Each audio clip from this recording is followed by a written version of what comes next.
Salut, j'espère que tu vas bien. Bienvenue dans ce tout nouveau format de vidéo. C'est mon tout premier podcast. Donc si je bégaye ou si je ne suis pas encore à l'aise, sois indulgent avec moi. Ce podcast, je l'ai nommé Note pour moi-même parce que toutes les choses que je vais dire, tous les conseils que je vais te donner, c'est des notes que je vais aussi donner à moi-même et qui vont pouvoir me servir et te servir.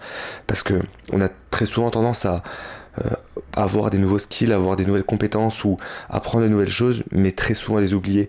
Et c'est, je pense pour moi, important de toujours avoir une trace des choses de ces pensées. Et c'est pour ça que je te partage mes pensées, mais les choses que j'ai accomplies, les choses que tu pourrais toi aussi mettre en place pour évoluer. Si tu me connais pas, moi c'est Salim, j'ai 24 ans actuellement en 2025. J'aide et j'accompagne des hommes à se développer personnellement et là, sur YouTube et en privé. Et là, je lance ce tout premier podcast. J'ai toujours voulu lancer un podcast, mais par impréhension, doute et par aussi peur du regard des autres et manque de confiance, j'ai jamais osé le faire. Maintenant, je me lance. Donc, si tu as des critiques constructives, n'hésite pas à me les dire. Si tu regardes ce podcast sur YouTube et que tu n'as pas YouTube Premium et que tu veux éviter d'être interrompu tous les 5 minutes avec des pubs, je t'invite à rejoindre le canal Telegram, privé Telegram, c'est le premier lien en description. Tu mets ton adresse email et je t'envoie l'invitation. Ou tu peux aussi l'écouter sur Apple Podcast et sur Spotify. Et sûrement aussi sur d'autres plateformes de podcast. En tout cas, tous les liens seront en description. Et du coup, aujourd'hui, on va parler de est-ce qu'il vaut mieux profiter de sa jeunesse ou profiter, sortir, voyager, rencontrer des filles, profiter du moment présent, boire de l'alcool, vraiment kiffer la vie, one life comme on dit souvent, comme on entend très souvent, ou bosser sur ses ambitions, sur la personne que tu veux être, sur ton entreprise ou sur ta carrière, bosser sur ton développement. Quelle est la chose de mieux à faire pour ne pas passer à côté de sa vie? Et on entend tout et son contraire. On entend tout et son contraire, et je pense que si tu es là et que tu écoutes ce podcast, c'est que tu n'as pas envie de passer à côté de ta vie, à côté de ta jeunesse.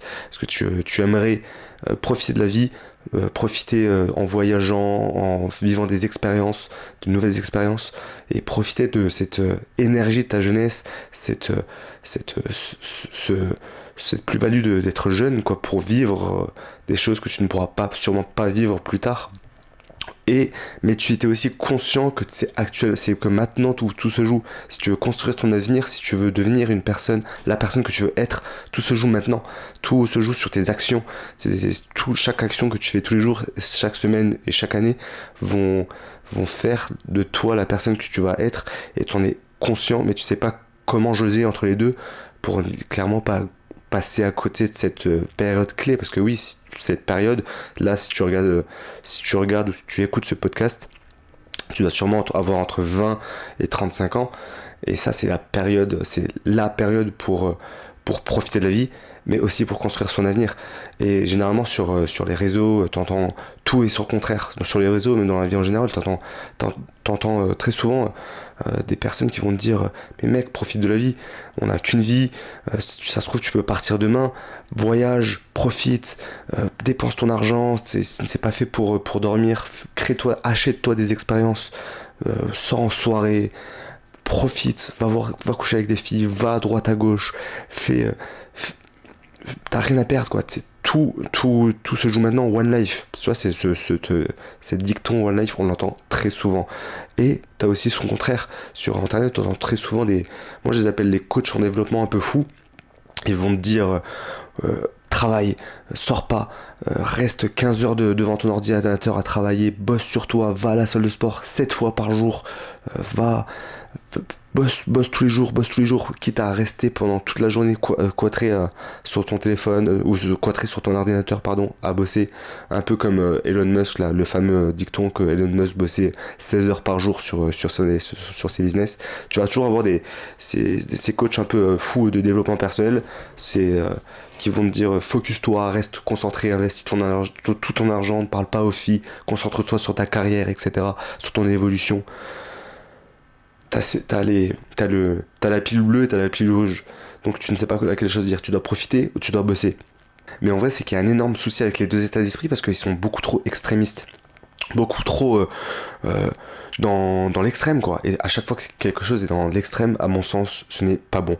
Par exemple, si tu veux vraiment profiter de la vie et que tu veux vraiment tu dépenses tout ton argent, toute ton énergie va aux expériences, etc. C'est très bien.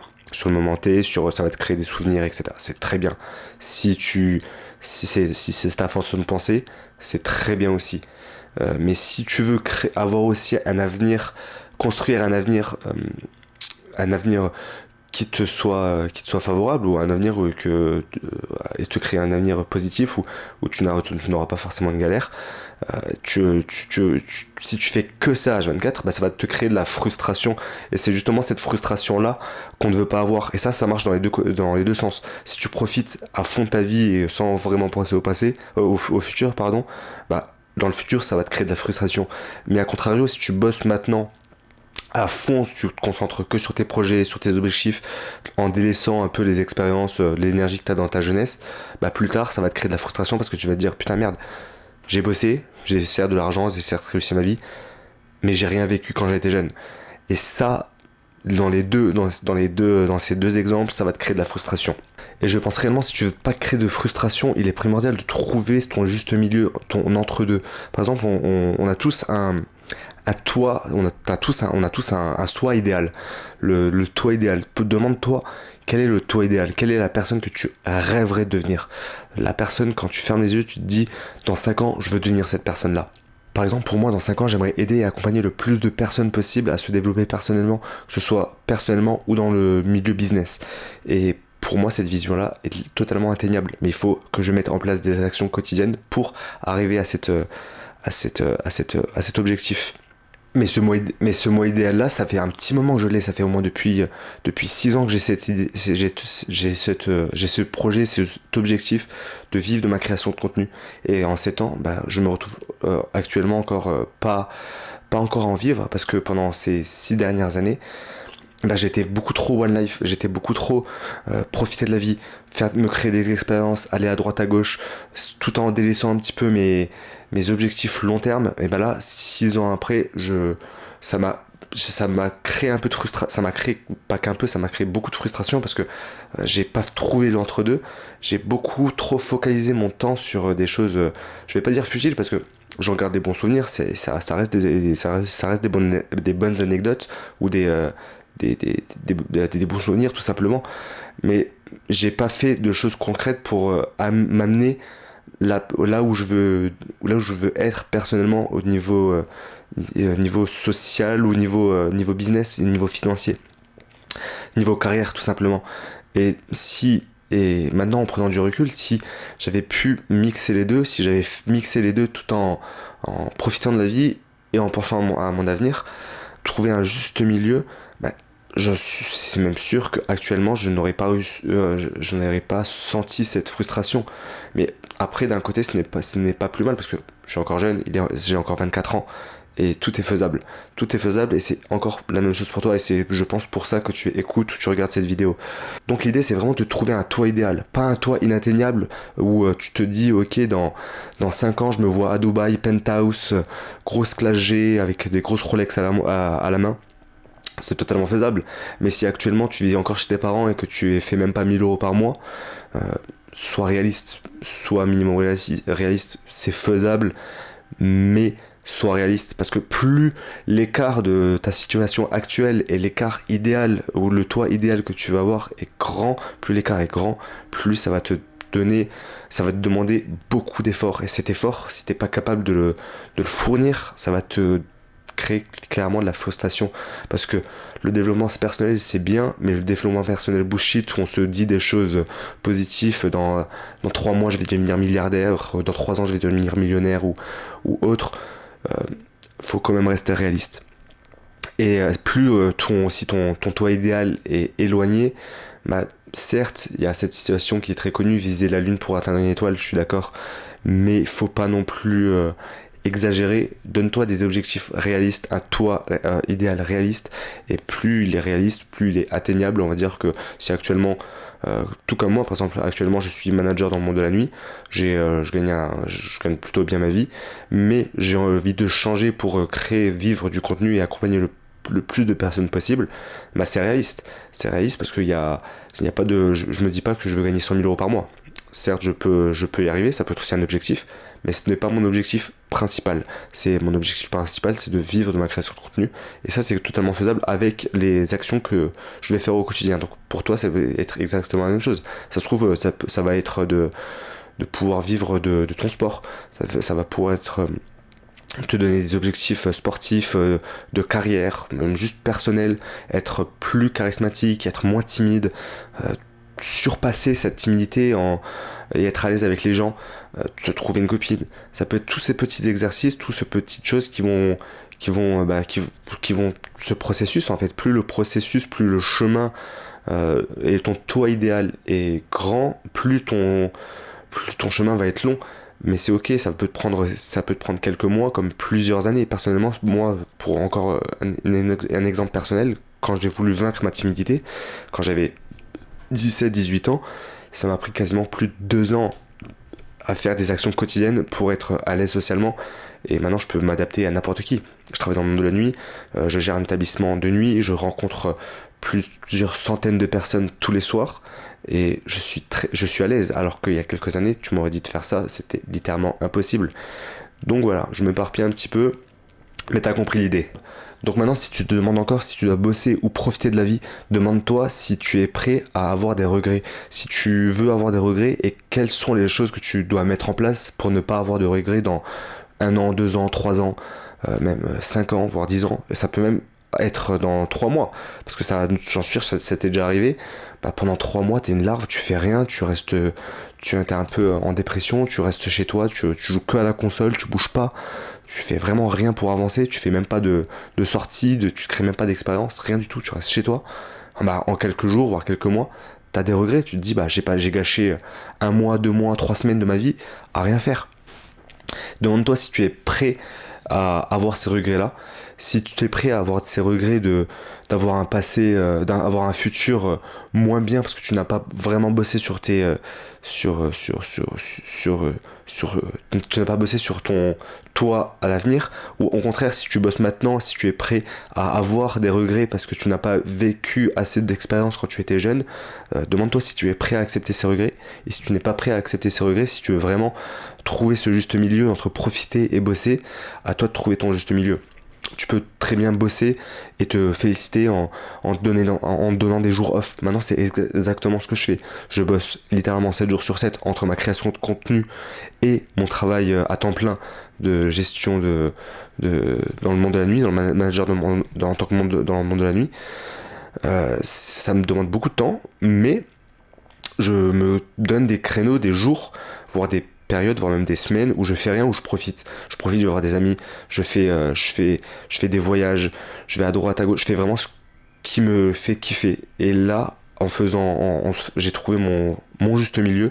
Donc à toi de tester, à toi de te demander qu'est-ce que tu peux faire pour trouver ce juste milieu, pour ne pas toujours pour ne pas succomber à cette tentation, parce que les deux sont des tentations. Bosser, c'est des tentations, ça peut te provoquer de la dopamine, mais aussi sortir, kiffer, profiter de ta vie, ça peut être aussi une tentation, et ça peut être toxique à la longue. En tout cas pour moi, c'est ma vision des choses.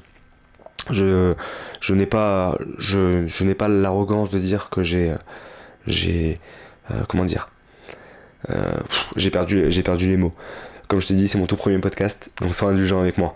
Bon, ça fait 2 minutes que j'essaie de repenser à ce que je voulais dire, mais je crois que c'est sorti de ma tête. Donc si c'est sorti de ma tête, ce n'était pas important. Donc voilà, j'espère que ce podcast t'a plu. Dis-moi dans les commentaires ce que tu en as pensé. Donne-moi des critiques constructives, je suis ouvert. Et si ce format de vidéo ou de podcast te plaît, appuie sur j'aime. Ça peut paraître ridicule, mais ça montre que tu es resté jusqu'à la fin et que ça t'a plu. Si tu veux qu'on bosse ensemble, tous mes liens sont dans la description. Rejoins le canal privé Telegram si tu veux écouter ce podcast sans pub ou juste avoir des contenus exclusifs de moi que je partage à tous les membres. Tu as juste à rentrer ton adresse email en dessous de cette vidéo ou en dessous de ce podcast, il y aura le lien et je t'envoie directement l'invitation. Et abonne-toi, je vais sortir, je ne sais pas tous les combien de temps je vais sortir un podcast, mais Je pense que tous les 2 semaines, toutes les semaines, ça serait peut-être un peu trop ambitieux, mais toutes les 2 semaines, sortir un podcast de ce format-là, une note pour moi-même, c'est totalement jouable, où je vais parler encore une fois de choses dont le nom, des notes pour moi-même, ou même moi je vais réécouter parfois quand j'ai des petits coups de mou, quand j'ai plus d'inspiration, que je sais plus vraiment pourquoi je fais ça, parce que même tes créateurs de contenu préférés ont des doutes, on, on sait pas pourquoi parfois on oublie pourquoi on fait certaines choses, donc c'est pour ça que je lance ce podcast là. Note pour moi-même, je vais te donner aussi des conseils, beaucoup de conseils, et parfois ça m'arrive d'oublier des conseils, ça m'arrive aussi d'oublier de choses très simples, et on est humain, et je pense que c'est pour ça que que je crée ce contenu pour moi, avant tout pour moi et pour toi. Et c'est pour ça que je t'invite à revenir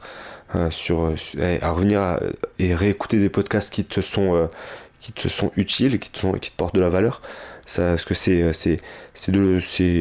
ça peut toujours être enrichissant. Bon allez, j'arrête de parler parce que là je suis actuellement sous Monster, donc si je continue je vais encore parler pendant au moins 10-15 minutes. Je te laisse, à bientôt, passe une bonne journée et on se dit à bientôt sur les autres contenus.